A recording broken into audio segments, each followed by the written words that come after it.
Wake not the dead. Wake not the dead. They bring but gloomy night, and cheerless desolation into day. For in the grave who mouldering lay, no more can feel the influence of light, or yield them to the sun's prolific might.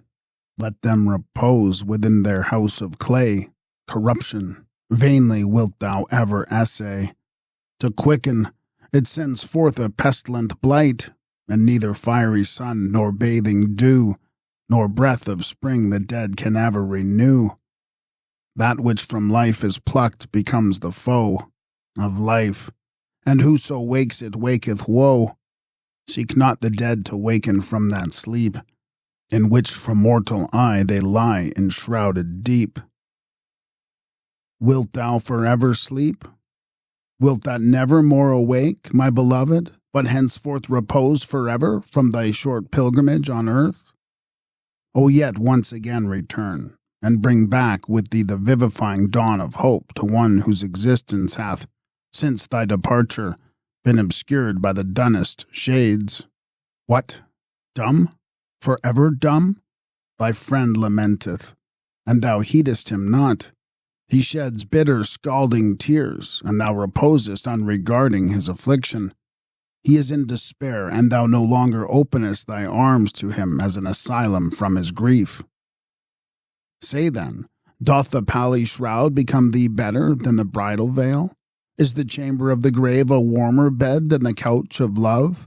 Is the spectre death more welcome to thy arms than thy enamored consort? Oh, return, my beloved, return once again to this anxious, disconsolate bosom. Such were the lamentations which Walter poured forth for his Brunhilda, the partner of his youthful passionate love. Thus did he bewail over her grave at the midnight hour, what time the spirit that presides in the troublous atmosphere sends his legions of monsters through mid-air, so that their shadows as they flit beneath the moon and across the earth dart as wild, agitating thoughts that chase each other over the sinner's bosom. Thus did he lament under the tall linden trees by her grave, while his head reclined on the cold stone. Walter was a powerful lord in Burgundy, who, in his earliest youth, had been smitten with the charms of the fair Brunhilda, a beauty far surpassing in loveliness all her rivals. For her tresses, dark as the raven face of night, streaming over her shoulders, set off to the utmost advantage the beaming luster of her slender form, and the rich dye of a cheek whose tint was deep and brilliant as that of the western heaven. Her eyes did not resemble those burning orbs whose pale glow gems the vault of night, and whose immeasurable distance fills the soul with deep thoughts of eternity, but rather as the sober beams which cheer this nether world, and which, while they enlightened, kindle the sons of earth to joy and love. Brunhilda became the wife of Walter, and both being equally enamored and devoted, they abandoned themselves to the enjoyment of a passion that rendered them reckless of aught besides. While it lulled them in a fascinating dream, their sole apprehension was lest aught should awaken them from a delirium which they prayed might continue forever. Yet how vain is the wish that would arrest the decrees of destiny! As well might it seek to divert the circling planets from their eternal course. Short was the duration of this frenzied passion. Not that it gradually decayed and subsided into apathy, but death snatched away his blooming victim and left Walter to a widowed couch. Impetuous, however, as was his first burst of grief, he was not inconsolable, for ere long another bride became the partner of the youthful nobleman. Swanhilda also was beautiful, although nature had formed her charms on a very different model from those of Brunhilda. Her golden locks waved bright as the beams of morn. Only when excited by some emotion of her soul did a rosy hue tinge the lily paleness of her cheek. Her limbs were proportioned in the nicest symmetry, yet did they not possess that luxuriant fullness of animal life. Her eye beamed eloquently, but it was the milder radiance of a star, tranquilizing to tenderness rather than exciting to warmth. Thus formed, it was not possible that she should steep him in his former delirium, although she rendered happy his waking hours. Tranquil and serious, yet cheerful, studying in all things her husband's pleasure, she restored order and comfort in his family, where her presence shed a general influence all round. Her mild benevolence tended to restrain the fiery, impetuous disposition of Walter, while at the same time her prudence recalled him in some degree from his vain, turbulent wishes, and his aspirings, after unattainable enjoyments, to the duties and pleasures of actual life. Swanhilda bore her husband 2 children, a son and a daughter. The latter was mild and patient as her mother, well contented with her solitary sports, and even in these recreations displayed the serious turn of her character. The boy possessed his father's fiery, restless disposition, tempered, however, with the solidity of his mother.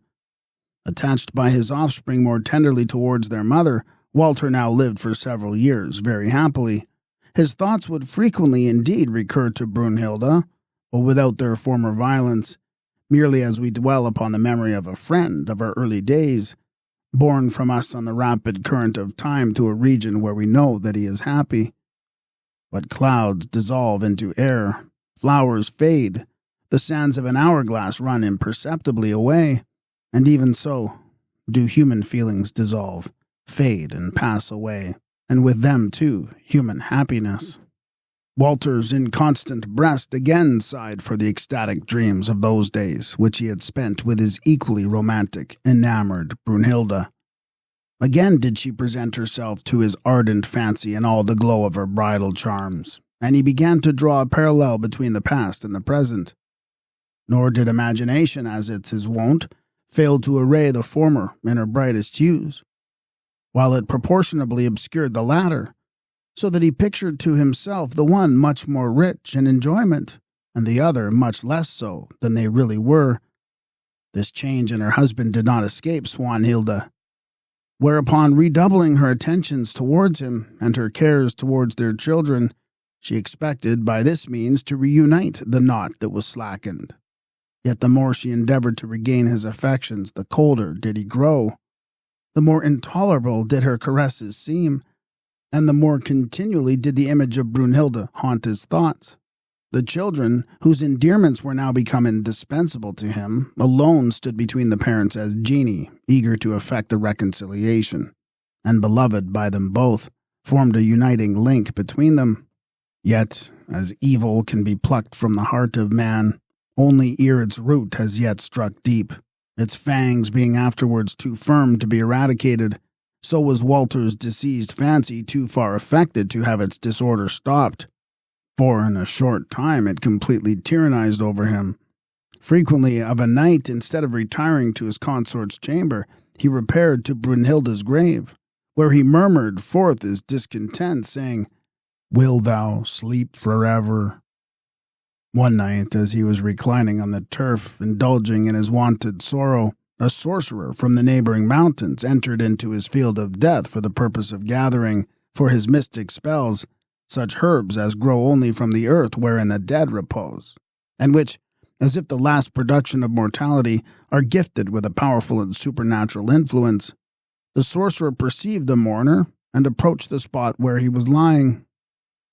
"Wherefore, fond wretch, dost thou grieve thus? For what is now a hideous mass of mortality, mere bones and nerves and veins? Nations have fallen unlamented, even worlds themselves, long ere this globe of ours was created, have mouldered into nothing, nor hath anyone wept over them. Why then shouldest thou indulge this vain affliction for a child of the dust, a being as frail as thyself, and like thee the creature but of a moment?" Walter raised himself up. "Let yon words that shine in the firmament," replied he, "lament for each other as they perish. It is true that I am myself clay, lament for my fellow clay. Yet is this clay impregnated with a fire, with an essence that none of the elements of creation possess, with love. And this divine passion I felt for her who now sleepeth beneath this sod. Will thy complaints awaken her? Or could they do so, would she not soon upbraid thee for having disturbed that repose in which she is now hushed? Avaunt, cold-hearted being. Thou knowest not what is love. Oh, that my tears could wash away the earthly covering that conceals her from these eyes, that my groan of anguish could rouse her from her slumber of death. No, she would not again seek her earthly couch. Insensate that thou art, and couldst thou endure to gaze without slumbering on one disgorged from the jaws of the grave? Art thou to thyself the same from whom she parted? Or hath time passed o'er thy brow and left no traces there? Would not thy love rather be converted into hate and disgust? Say rather that the stars would leave yon firmament, that the sun will henceforth refuse to shed his beams through the heavens. Oh, that she stood once more before me, that once again she reposed on this bosom.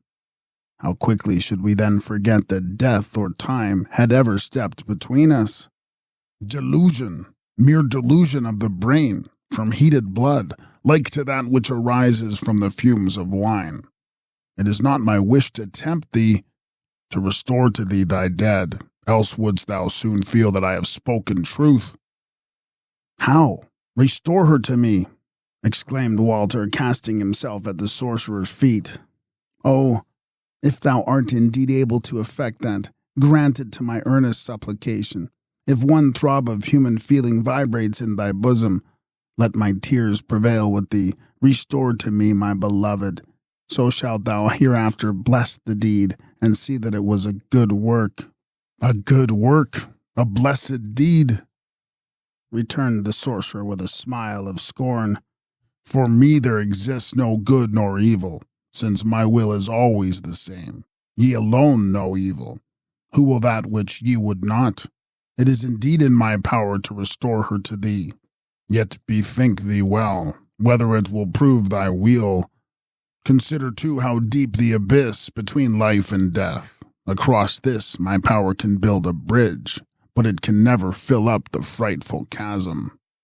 Walter would have spoken, and have sought to prevail on this powerful being by fresh entreaties, but the latter prevented him, saying, Peace, bethink thee well, and return hither to me tomorrow at midnight. Yet once more do I warn thee, wake not the dead. Having uttered these words, the mysterious being disappeared. Intoxicated with fresh hope, Walter found no sleep on his couch.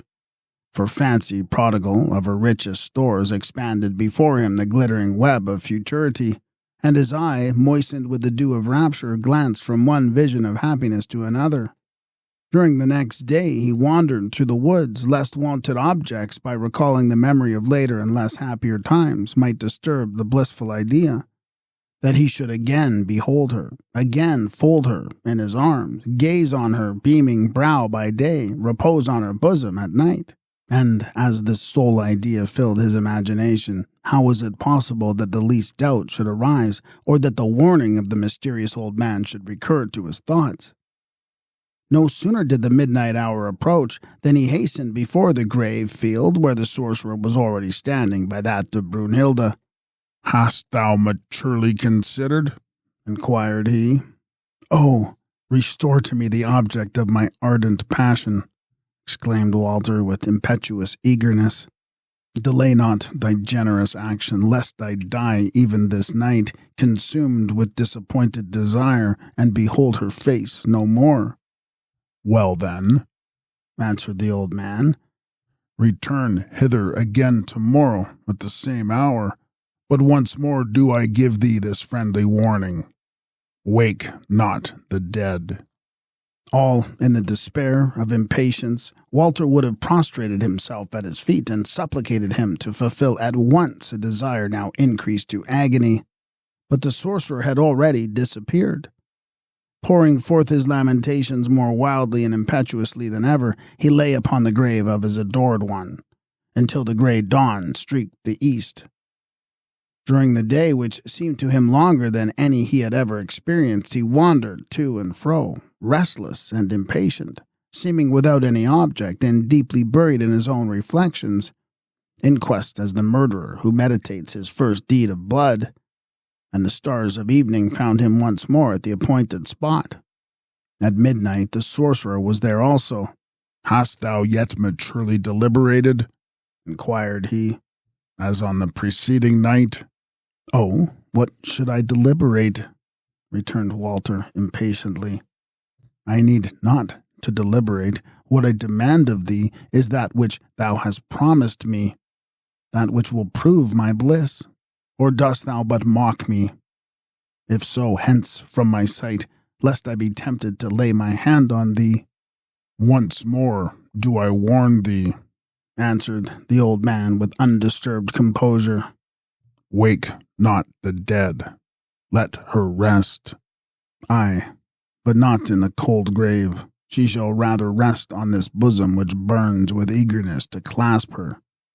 Reflect, thou mayst not quit her until death. Even though aversion and horror should seize thy heart, there would then remain only one horrible means. Dotard, cried Walter, interrupting him. How may I hate that which I love with such intensity of passion? How should I abhor that for which my every drop of blood is boiling? Then be it even as thou wishest, answered the sorcerer. Step back. The old man now drew a circle round the grave, all the while muttering words of enchantment.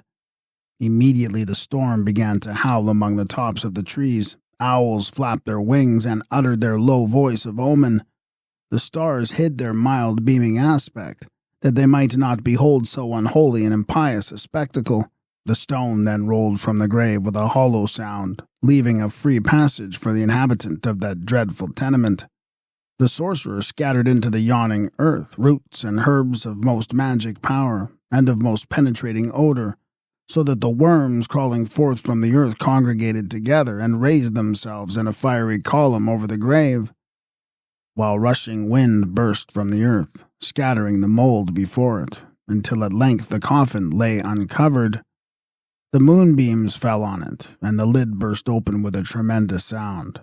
Upon this, the sorcerer poured upon it some blood from out of a human skull, exclaiming at the same time, Drink, sleeper, of this warm stream, that thy heart may again beat within thy bosom. And after a short pause, shedding on her some other mystic liquid, he cried aloud with the voice of one inspired, Yes, thy heart beats once more with the flood of life. Thine eye is again open to sight. Arise, therefore, from the tomb. As an island suddenly springs forth from the dark waves of the ocean, raised upward from the deep by the force of subterranean fires, so did Brunhilda start from her earthly couch, borne forward by some invisible power. Taking her by the hand, the sorcerer led her towards Walter, who stood at some little distance, rooted to the ground with amazement. Receive again, said he, the object of thy passionate sighs. Mayest thou never more require my aid. Should that, however, happen, so wilt thou find me during the full of the moon, upon the mountains in that spot in where the three roads meet.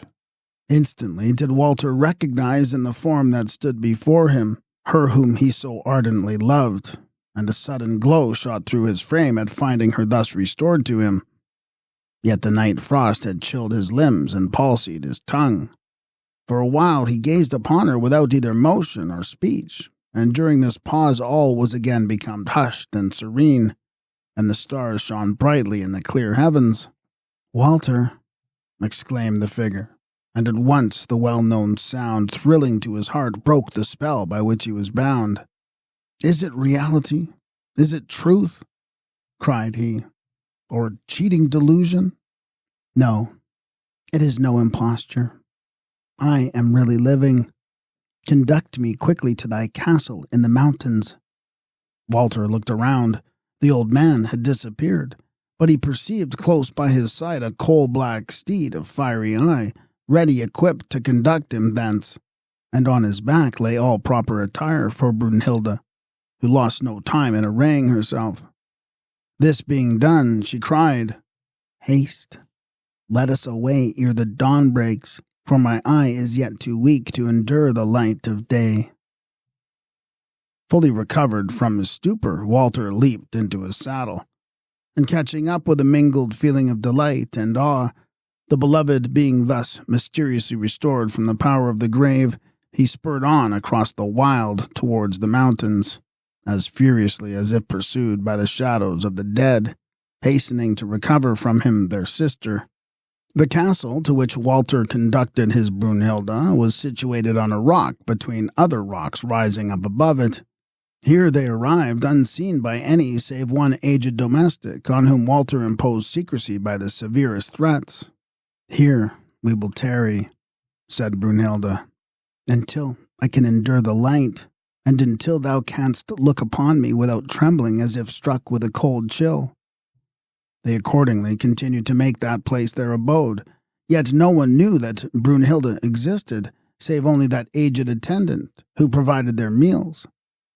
During 7 entire days they had no light except that of tapers. During the next 7 the light was admitted through the lofty casements only while the rising or setting sun faintly illumined the mountain tops, the valley being still enveloped in shade. Seldom did Walter quit Brunhilda's side. A nameless spell seemed to attach him to her. Even the shudder which he felt in her presence, and which would not permit him to touch her, was not unmixed with pleasure, like that thrilling awful emotion felt when strains of sacred music float under the vault of some temple. He rather sought, therefore, than avoided this feeling. Often, too, as he had indulged in calling to mind the beauties of Brunhilda, she had never appeared so fair, so fascinating, so admirable when depicted by his imagination, as when now beheld in reality. Never till now had her voice sounded with such tones of sweetness. Never before did her language possess such eloquence as it now did, when she conversed with him on the subject of the past. And this was the magic fairylands towards which her words constantly conducted him. Ever did she dwell upon the days of their first love, those hours of delight which they had participated together when the one derived all enjoyment from the other. And so rapturous, so enchanting, so full of life did she recall to his imagination that blissful season, that he even doubted whether he had ever experienced with her so much felicity, or had been so truly happy. And while she thus vividly portrayed their hours of past delight, she delineated in still more glowing, more enchanting colors those hours of approaching bliss which now awaited them, richer in enjoyment than any preceding ones. In this manner did she charm her attentive auditor with enrapturing hopes for the future, and lull him into dreams of more than mortal ecstasy, so that while he listened to her siren strain, he entirely forgot how little blissful was the latter period of their union, when he often sighed at her imperiousness, and at her harshness both to himself and all his household. Yet even had he recalled this to mind, would it have disturbed him in his present delirious trance? Had she not now left behind in the grave all the frailty of mortality? Was not her whole being refined and purified by that long sleep in which either passion nor sin had approached her even in dreams? How different now was the subject of her discourse. Only when speaking of her affection for him did she betray anything of earthly feeling. At other times she uniformly dwelt upon themes relating to the invisible and future world. When in descanting and declaring the mysteries of eternity, a stream of prophetic eloquence would burst from her lips. In this manner had twice 7 days elapsed, and for the first time Walter beheld the being now dearer to him than ever in the full light of day. Every trace of the grave had disappeared from her countenance. A rosette tinged like the ruddy streaks of dawn again beamed on her pallid cheek. The faint mouldering taint of the grave was changed into a delightful violet scent, the only sign of earth that never disappeared.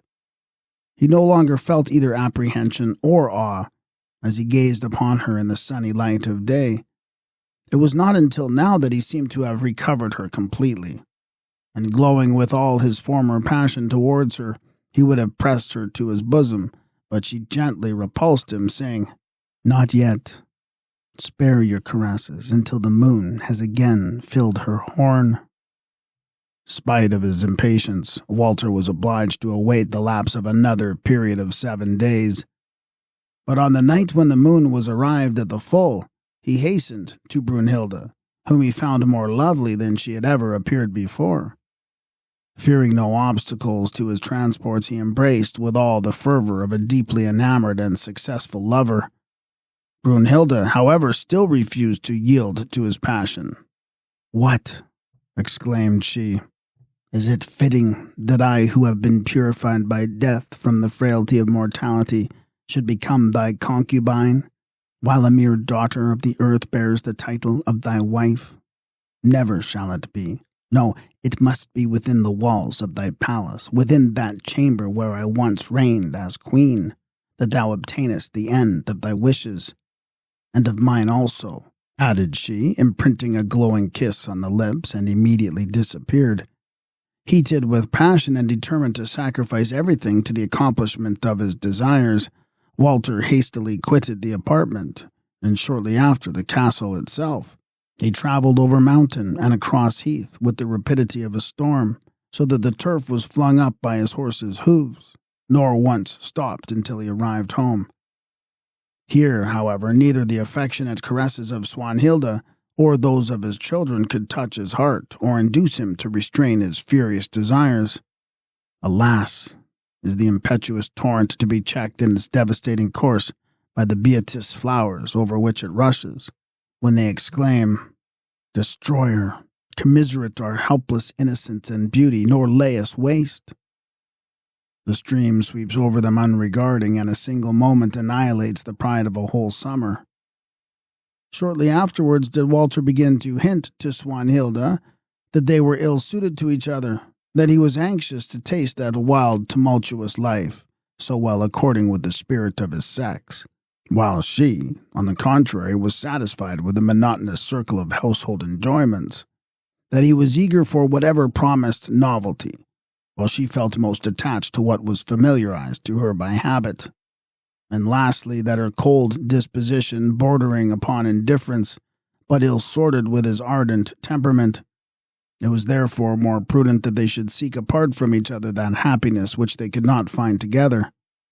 A sigh and a brief acquiescence in his wishes was all the reply that Swanhilda made, and on the following morning, upon his presenting her with a paper of separation, informing her that she was at liberty to return home to her father, she received it most submissively.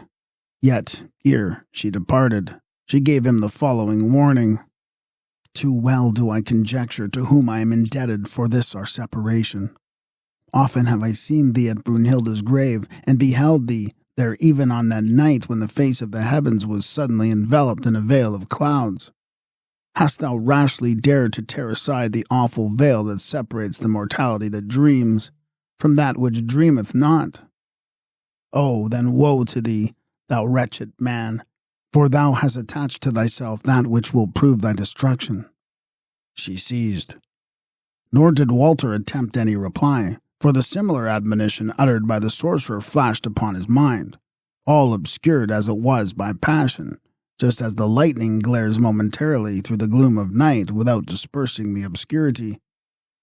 Swanhilda then departed, in order to pronounce to her children a bitter farewell, for they, according to national custom, belonged to the father, and having bathed them in her tears and consecrated them with the holy water of maternal love, she quitted her husband's residence and departed to the home of her fathers. Thus was the kind and benevolent Swanhilda driven an exile from those halls where she had presided with grace, from halls which were now newly decorated to receive another mistress. The day at length arrived on which Walter for a second time conducted Brunhilda home as a newly made bride, and he caused it to be reported among his domestics that his new consort had gained his affections by her extraordinary likeness to Brunhilda, their former mistress. How ineffable happy did he deem himself as he conducted his beloved once more into the chamber, which had often witnessed their former joys, and which was now newly gilded and adorned in a most costly style. Among the other decorations were figures of angels scattering roses, which served to support the purple draperies whose ample folds overshadowed the nuptial couch. With what impatience did he await the hour that was to put him in possession of those beauties for which he had already paid so high a price, but whose enjoyment was to cost him most dearly yet?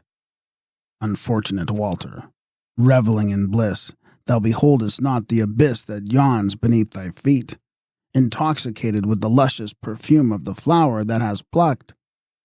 Thou little deemest how deadly is the venom with which it is fraught, although for a short season its potent fragrance bestows new energy on all thy feelings. Happy, however, as Walter was now, his household were far from being equally so. The strange resemblance between their new lady and the deceased Brunhilda filled them with a secret dismay, an indefinable horror, for there was not a single difference of feature, of tone of voice, or of gesture. To add to these mysterious circumstances, her female attendants discovered a particular mark on her back exactly like the one which Brunhilda had. A report was now soon circulated that their lady was no other than Brunhilda herself, who had been recalled to life by the power of necromancy. How truly horrible was the idea of living under the same roof with one who had been an inhabitant of the tomb, and of being obliged to attend upon her and acknowledge her as mistress. There was also in Brunhilda much to increase this aversion and favor their superstition. No ornaments of gold ever decked her person. All that others were wont to wear of this metal she had formed of silver. No richly colored and sparkling jewels glittered upon her. Pearls alone lent their pale luster to adorn her bosom. Most carefully did she always avoid the cheerful light of the sun, and was wont to spend the brightest days in the most retired and gloomy apartments. Only during the twilight of the commencing or declining day did she ever walk abroad. But her favorite hour was when the phantom light of the moon bestowed on all objects a shadowy appearance and a somber hue. Always, too, at the crowing of the cock, an involuntary shudder was observed to seize her limbs. Imperious as before her death, she quickly imposed her iron yoke on everyone around her, while she seemed even far more terrible than ever, since a dread of some supernatural power attached to her appalled all who approached her. A malignant, withering glance seemed to shoot from her eye on the unhappy object of her wrath, as if it would annihilate its victim. In short, those halls which in the time of Swanhilda were the residence of cheerfulness and mirth now resembled an extensive desert tomb.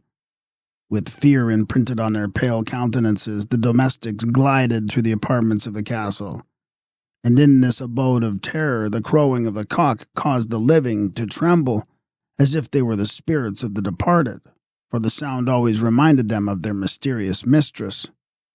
There was no one but who shuddered at meeting her in a lonely place, in the dusk of evening or by the light of the moon, a circumstance that was deemed to be ominous of some evil.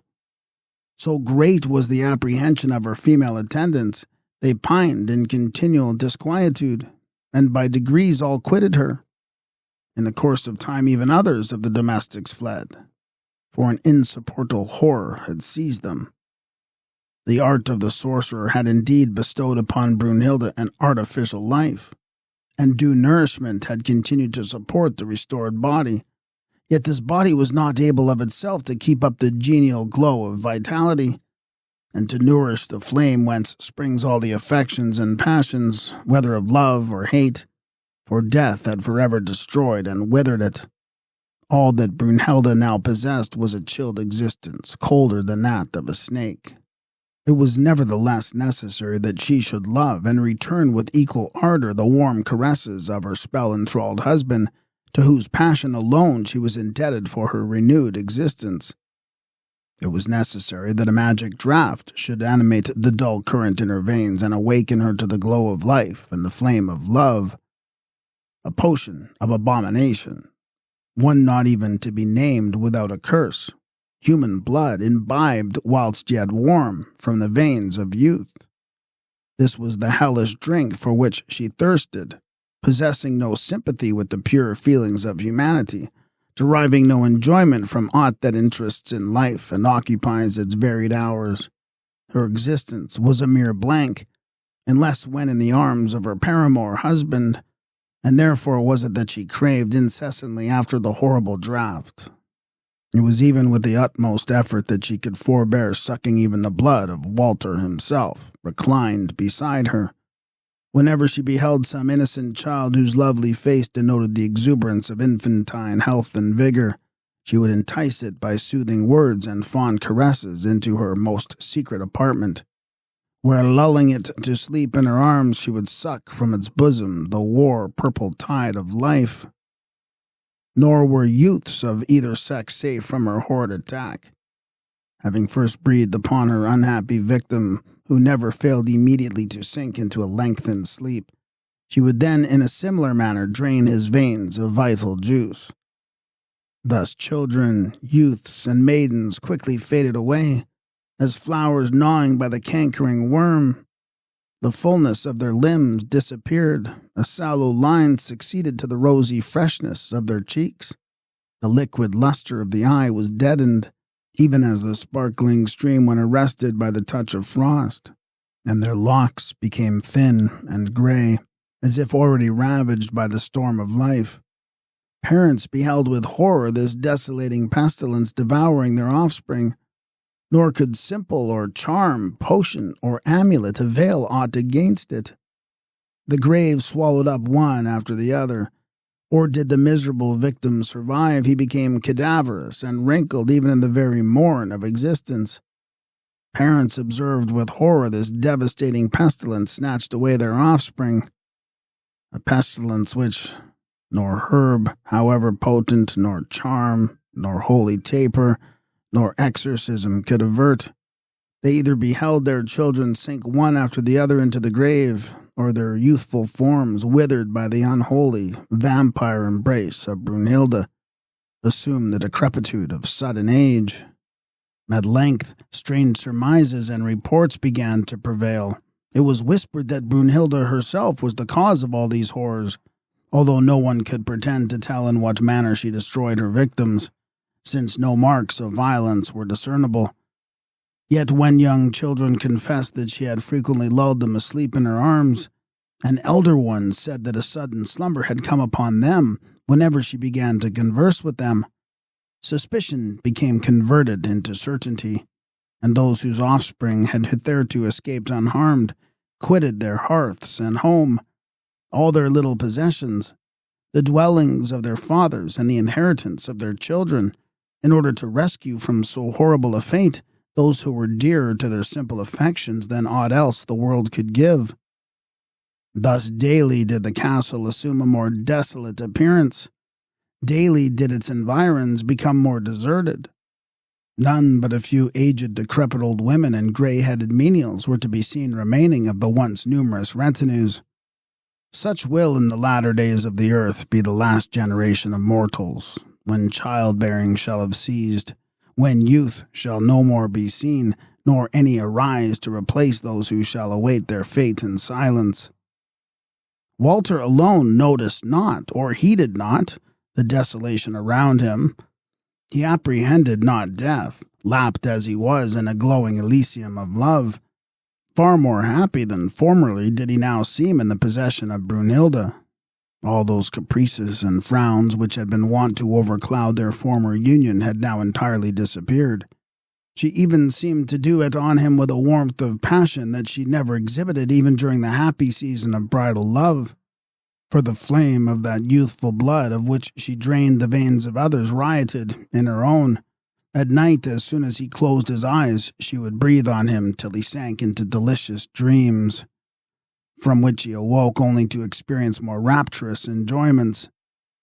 By day she would continually discourse with him on the bliss experienced by happy spirits beyond the grave, assuring him that, as his affection had recalled her from the tomb, they were now irrevocably united.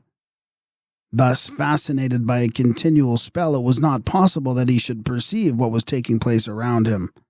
Brunhilda, however, foresaw with savage grief that the source of her youthful ardor was daily decreasing, for in a short time there remained nothing gifted with youth save Walter and his children, and these latter she resolved should be her next victims. On her first return to the castle, she had felt an aversion towards the offspring of another, and therefore abandoned them entirely to the attendants appointed by Swanhilda. Now, however, she began to pay considerable attention to them, and caused them to be frequently admitted into her presence.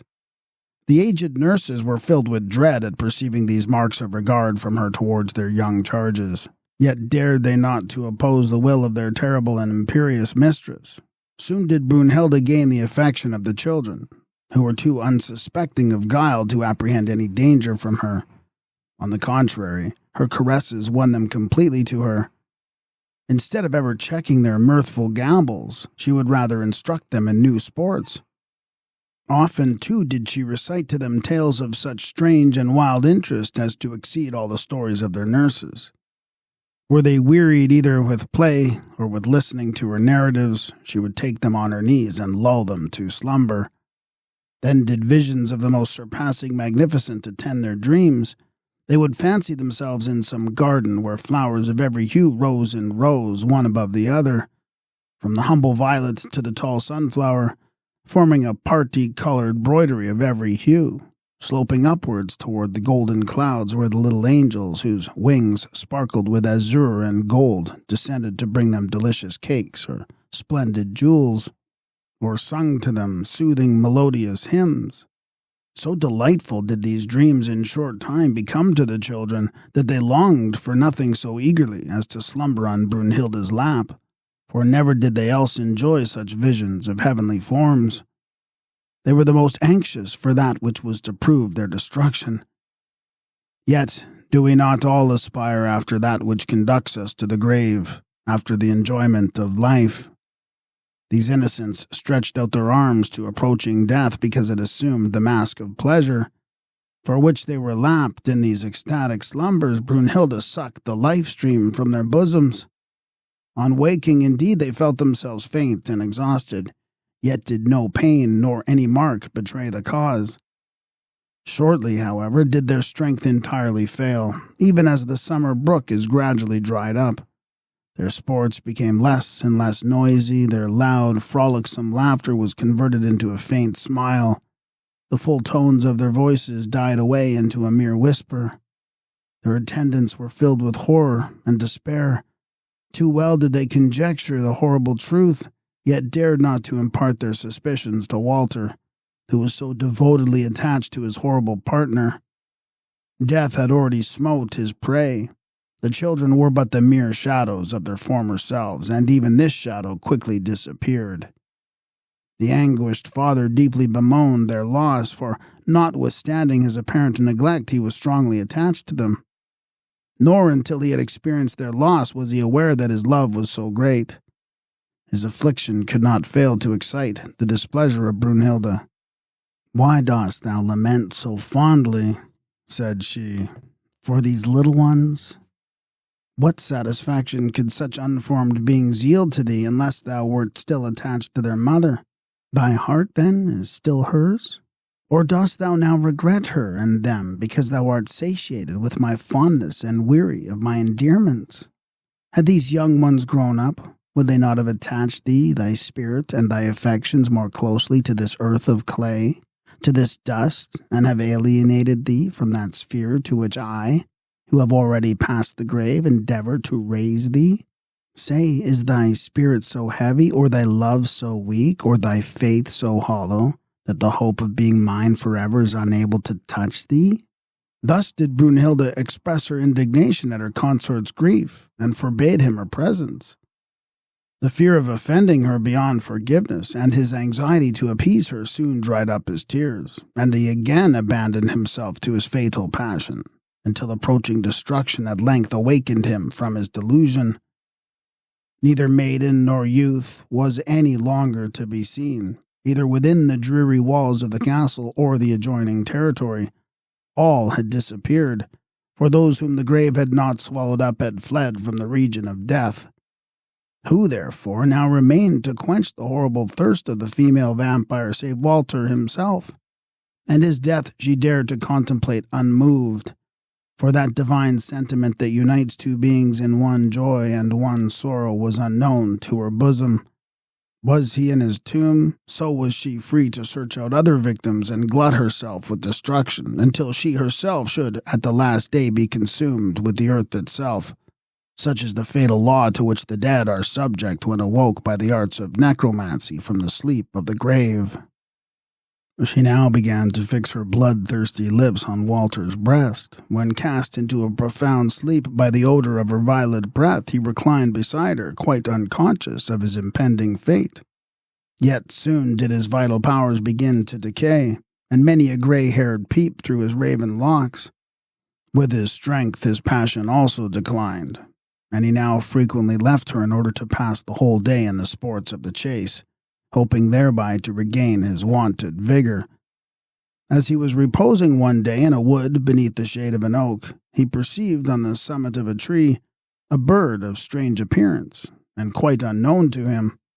But before he could take aim at it with his bow, it flew away into the clouds, at the same time letting fall a rose-colored root which dropped at Walter's feet, who immediately took it up, and although he was well acquainted with almost every plant, he could not remember to have seen any at all resembling this. Its delightfully odoriferous scent induced him to try its flavor, but 10 times more bitter than wormwood, it was even as gall in his mouth, upon which, impatient of the disappointment, he flung it away with violence. Had he, however, been aware of its miraculous quality, and that it acted as a counter-charm against the opiate perfume of Brunhilda's breath, he would have blessed it in spite of its bitterness. Thus do mortals often blindly cast away in displeasure the unsavory remedy that would otherwise work their weal. When Walter returned home in the evening and laid him down to repose as usual by Brunhilda's side, the magic power of her breath produced no effect upon him, and for the first time during many months did he close his eyes in a natural slumber. Yet hardly had he fallen asleep ere a pungent, smarting pain disturbed him from his dreams, and opening his eyes he discerned by the gloomy rays of a lamp that glimmered in the apartment what for some moments transfixed him quite aghast, for it was Brunhilda drawing with her lips the warm blood from his bosom. The wild cry of horror which at length escaped him terrified Brunhilda, whose mouth was besmeared with the warm blood. "Monster!" exclaimed he, springing from the couch. "Is it thus that you love me?" "Aye, even as the dead love," replied she with malignant coldness. "Creature of blood," continued Walter, "the delusion which has so long blinded me is at an end. Thou art the fiend who has destroyed my children, who has murdered the offspring of my vassals." Raising herself upwards, and at the same time casting on him a glance that froze him to the spot with dread, she replied, "It is not I who have murdered them. I was obliged to pamper myself with warm, youthful blood, in order that I might satisfy thy furious desires. Thou art the murderer." These dreadful words summoned before Walter's terrified conscience the threatening shades of all those who had thus perished, while despair choked his voice. "Why," continued she in a tone that increased his horror, "why dost thou make mouths at me like a puppet? Thou who hast the courage to love the dead, to take into thy bed one who had been sleeping in the grave, the bedfellow of the worm, who has clasped in thy lustful arms the corruption of the tomb? Dost thou, unhallowed as thou art, now raise this hideous cry for the sacrifice of a few lives? They are but leaves swept from their branches by a storm. Come, chase these idiot fancies, and taste the bliss thou hast so dearly purchased." So saying, she extended her arms towards him, but this motion served only to increase his horror, and exclaiming, "Accursed being!" he rushed out of the apartment. All the horrors of a guilty, upbraiding conscience became his companions, now that he was awakened from the delirium of his unholy pleasures. Frequently did he curse his own obstinate blindness, for having given no heed to the hints and admonitions of his children's nurses, but treating them as vile calumnies. But his sorrow was now too late, for although repentance may gain pardon for the sinner, it cannot alter the immutable decrees of fate. It cannot recall the murdered from the tomb. No sooner did the first break of dawn appear than he set out for his lonely castle in the mountains, determined no longer to abide under the same roof with so terrific a being. Yet vain was his flight, for on waking the following morning he perceived himself in Brunhilda's arms and quite entangled in her long raven tresses, which seemed to involve him and bind him in the fetters of his fate. The powerful fascination of her breath held him still more captivated, so that forgetting all that had passed, he returned her caresses, until awakening as if from a dream he recoiled in unmixed horror from her embrace. During the day he wandered through the solitary wilds of the mountains as a culprit seeking an asylum from his pursuers, and at night retired to the shelter of a cave, fearing less to couch himself within such a dreary place than to expose himself to the horror of again meeting Brunhilda. But alas, it was in vain that he endeavored to flee her. Again, when he awoke, he found her the partner of his miserable bed. Nay, had he sought the center of the earth as his hiding place, had even he embedded himself beneath rocks or formed his chamber in the recesses of the ocean, still had he found her his constant companion, for by calling her again into existence he had rendered himself inseparably hers, so fatal were the links that united them. Struggling with the madness that was beginning to seize him, and brooding incessantly on the ghastly visions that presented themselves to his horror-stricken mind, he lay motionless in the gloomiest recesses of the woods, even from the rise of sun till the shades of eve. But no sooner was the light of day extinguished in the west, and the woods buried in impenetrable darkness, than the apprehension of reining himself to sleep drove him forth among the mountains. The storm played wildly with the fantastic clouds and with the rattling leaves, as they were caught up in the air, as if some dread spirit was sporting with these images of transitoriness and decay. It roared among the summits of the oaks as if uttering a voice of fury, while its hollow sound rebounding among the distant hills seemed as the moans of a departing sinner, or as the faint cry of some wretch expiring under the murderer's hand. The owl, too, uttered its ghastly cry as if foreboding the wreck of nature. Walter's hair flew disorderly in the wind, like black snakes wreathing around his temples and shoulders, while each sense was awake to catch fresh horror. In the clouds he seemed to behold the forms of the murdered, in the howling wind to hear their laments and groans.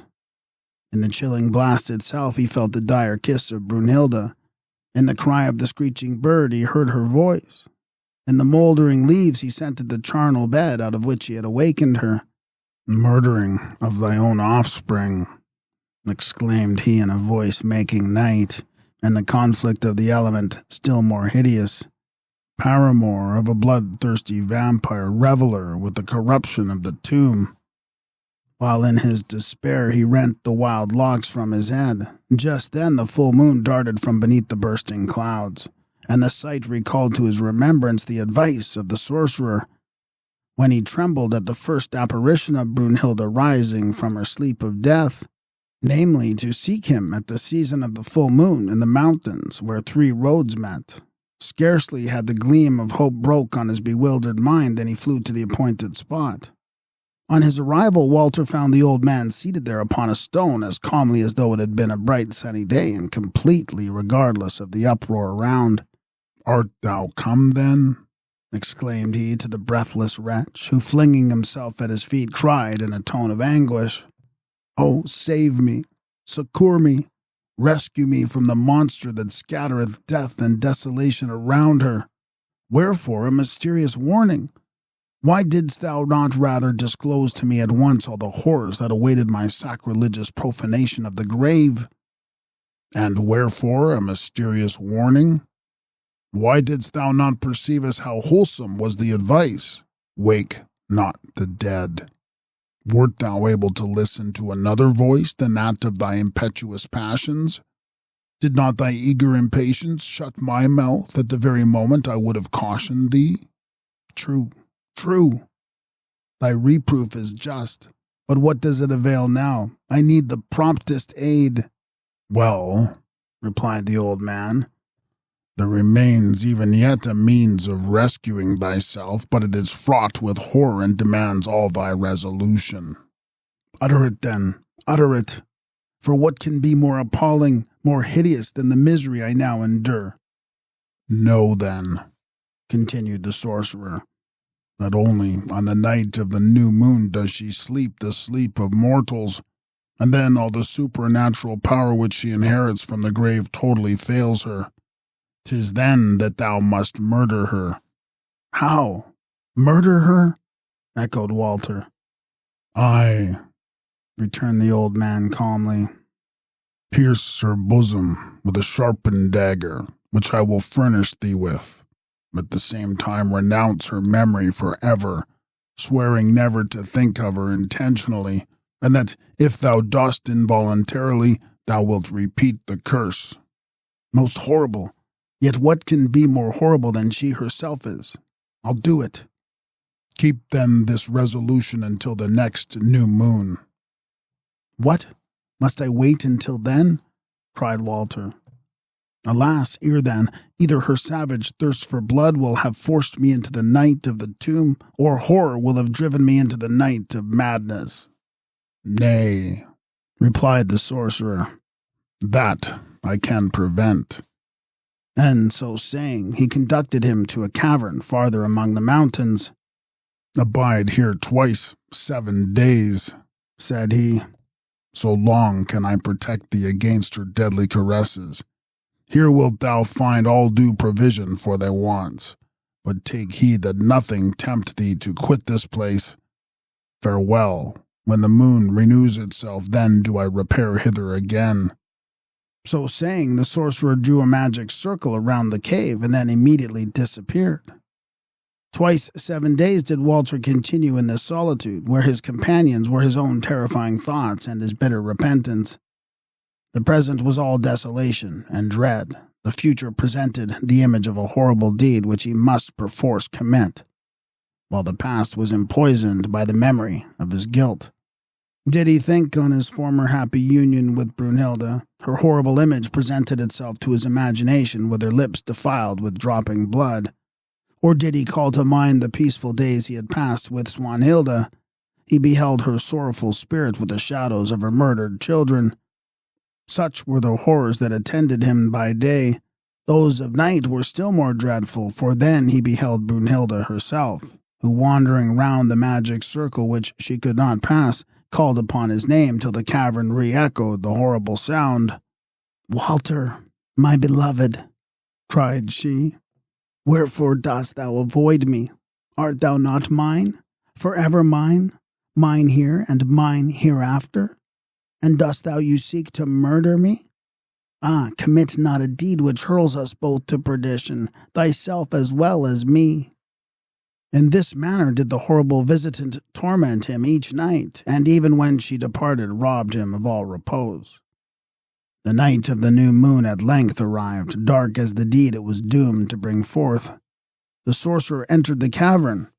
"Come," said he to Walter, "let us depart hence. The hour is now arrived." And he forthwith conducted him in silence from the cave to a coal-black steed, the sight of which recalled to Walter's remembrance the fatal night. He then related to the old man Brunhilda's nocturnal visits and anxiously inquired whether her apprehensions of eternal perdition would be fulfilled or not. "Mortal eye," exclaimed the sorcerer, "may not pierce the dark secrets of another world or penetrate the deep abyss that separates earth from heaven." Walter hesitated to mount the steed. "Be resolute," exclaimed his companion. "But this once is it granted to thee to make the trial, and should thou fail now, naught can rescue thee from her power." "What can be more horrible than she herself? I am determined." And he leaped on the horse, the sorcerer mounting also behind him. Carried with a rapidity equal to that of the storm that swept across the plain, they in brief space arrived at Walter's castle. All the doors flew open at the bidding of his companion, and they speedily reached Brunhilda's chamber and stood beside her couch. Reclining in a tranquil slumber, she reposed in all her native loveliness. Every trace of horror had disappeared from her countenance. She looked so pure, meek, and innocent that all the sweet hours of their endearments rushed to Walter's memory. like interceding angels pleading in her behalf. His unnerved hand could not take the dagger which the sorcerer presented to him. "The blow must be struck even now," said the latter.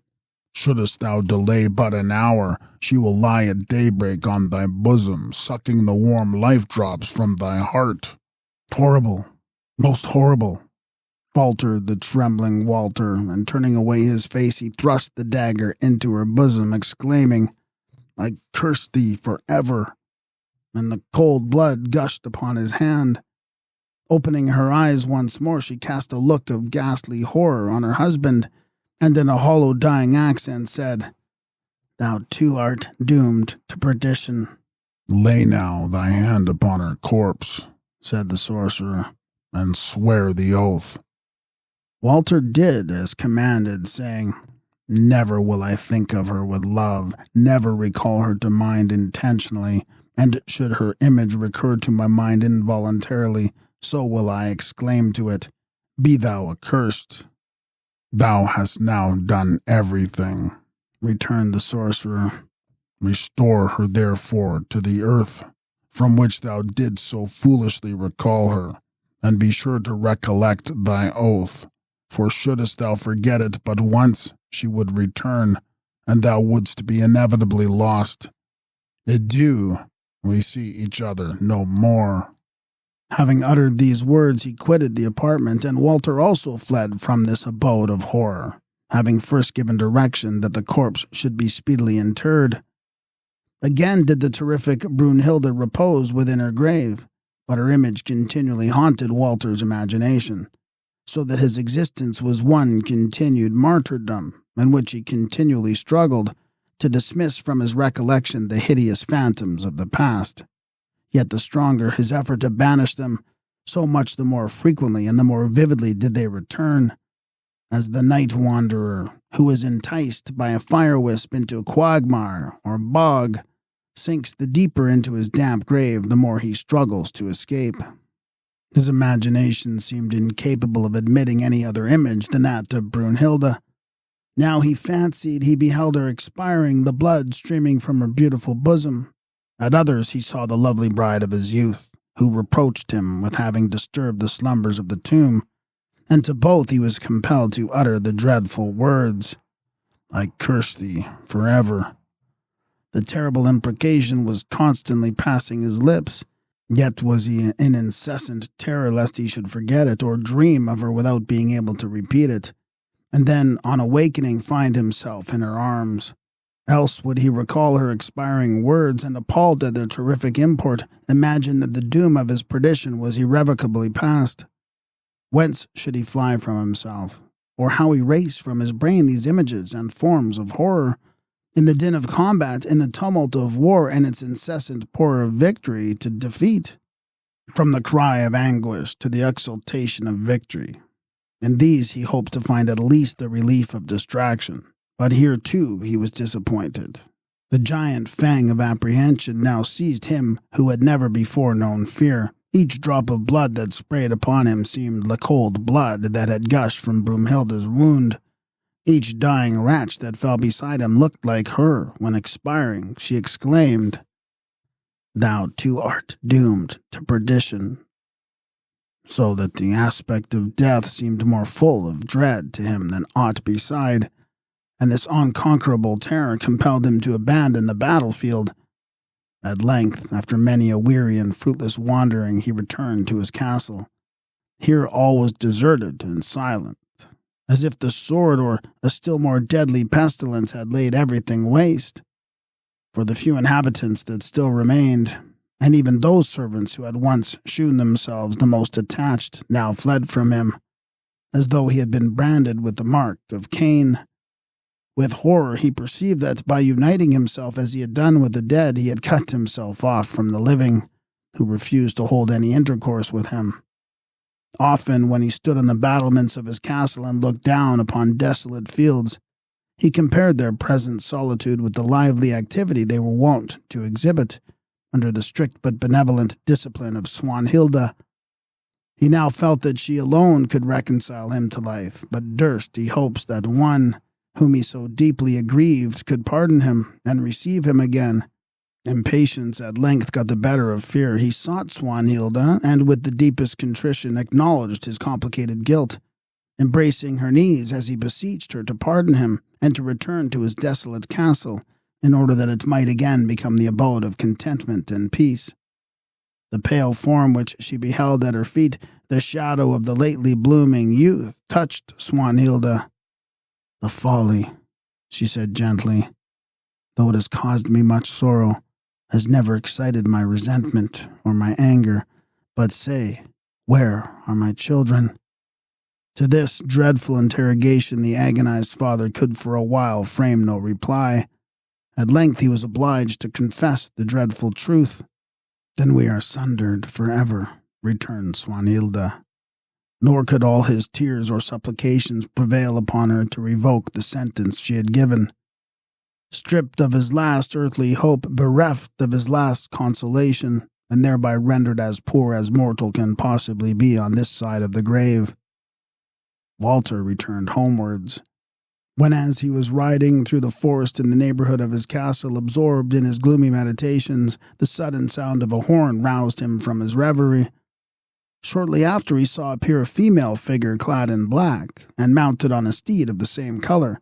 Her attire was like that of a huntress, but instead of a falcon she bore a raven in her hand, and she was attended by a gay troop of cavaliers and dames. The first salutations being past, he found that she was proceeding the same road as himself, and when she found that Walter's castle was close at hand, she requested that he would lodge her for that night, the evening being far advanced. Most willingly did he comply with this request, since the appearance of the beautiful stranger had struck him greatly. So wonderfully did she resemble Swanhilda, except that her locks were brown and her eye dark and full of fire. With a sumptuous banquet did he entertain his guests, whose mirth and songs enlivened the lately silent halls. 3 days did this revelry continue, and so exhilarating did it prove to Walter that he seemed to have forgotten his sorrows and his fears. Nor could he prevail upon himself to dismiss his visitors, dreading lest on their departure the castle would seem 100 times more desolate than beforehand his grief be proportionately increased. At his earnest request, the stranger consented to stay 7, and again another 7 days. Without being requested, she took upon herself the superintendence of the household, which she regulated as discreetly and cheerfully as Swanhilda had been wont to do, so that the castle, which had been so lately the abode of melancholy and horror, became the residence of pleasure and festivity, and Walter's grief disappeared altogether in the midst of so much gaiety. Daily did his attachment to the fair unknown increase. He even made her his confidant, and one evening as they were walking together apart from any of her train, he related to her his melancholy and frightful history. "My dear friend," returned she as soon as he had finished his tale, "it ill beseems a man of thy discretion to afflict thyself on account of all this. Thou hast awakened the dead from the sleep of the grave, and afterwards found, what might have been anticipated, that the dead possess no sympathy with life. What then? Thou wilt not commit this error a second time. Thou hast, however, murdered the being whom thou hadst thus recalled again to existence. But it was only in appearance, for thou couldst not deprive that of life which properly had none. Thou hast too lost a wife and 2 children, but at thy years such a loss is most easily repaired. There are beauties who will gladly share thy couch, and make thee again a father, but thou dreadst the reckoning of hereafter. Go, open the graves, and ask the sleepers there whether that hereafter disturbs them.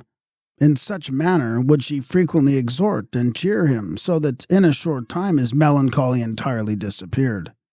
He now ventured to declare to the unknown the passion with which she had inspired him, nor did she refuse him her hand. Within 7 days afterwards the nuptials were celebrated, and the very foundations of the castle seemed to rock from the wild tumultuous uproar of unrestrained riot. The wine streamed in abundance, the goblets circled incessantly, and temperance reached its utmost bounds, while shouts of laughter almost resembling madness burst from the numerous trains belonging to the unknown. At length Walter, heated with wine and love, conducted his bride into the nuptial chamber. But, O horror, scarcely had he clasped her in his arms ere she transformed herself into a monstrous serpent, which entwining him in its horrid folds crushed him to death. Flames crackled on every side of the apartment, and a few minutes after the whole castle was enveloped in a blaze that consumed it entirely. While as the walls fell in with a tremendous crash, a voice exclaimed aloud, "Wake not the dead." The end.